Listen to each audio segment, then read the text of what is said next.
Hello friends, தினமும் வரும் மருத்துவம் கோழிகளுக்கு.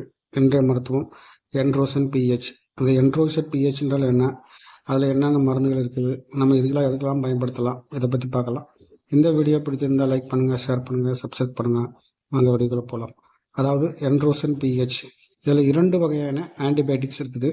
ஒன்று பார்த்தீங்களாக்கும் என்ட்ரோஃப்ளாக்சன், இன்னொன்று பார்த்தீங்களாக்கும் புரோமேக்சன். என்ட்ரோஃப்ளாக்சன் பார்த்தீங்களாக்கும் ஈச் எம்எல் 200 mg கொடுத்துருக்காங்க. அதேமாதிரி புரோமேக்சன் பார்த்தீங்கன்னாக்கும் ஈச் எம்எல்ல 15 mg கொடுத்துருக்காங்க. ஸோ இது 2 மருந்து ஒரே மெடிசனில் கொடுத்துருக்காங்க.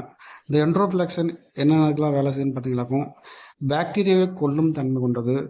சிஆர்டி, ஈகோலி, ஏர்ஷேக், ட்ரெக்காட்டிஸ் இது போன்ற சுவாசம் சம்பந்தமான நோய்கள் ஒரு நல்ல மருந்து.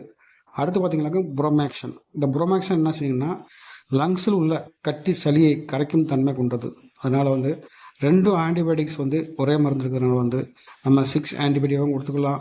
அதாவது செகண்டரி ஆன்டிபயோட்டிக்காகவும் கொடுத்துக்கலாம். 6 மருந்தாக 4 லிட்டருக்கு 1 மில்லி தான் ஒரு 3 days 12 மணி நேரம் தண்ணியில் கொடுத்து வரலாம். செகண்டரி ஆன்டிபயோட்டிக்காக 28, 29, 30 பார்த்தீங்கன்னாக்கும் லிட்டருக்கு அரை மில்லியிலிருந்து 1 மில்லி வரை பிரச்சனைக்கு தகுந்தவாறு நீங்கள் கூட்டி குறைச்சி கொடுத்துக்கொள்ளலாம். தேங்க்யூ.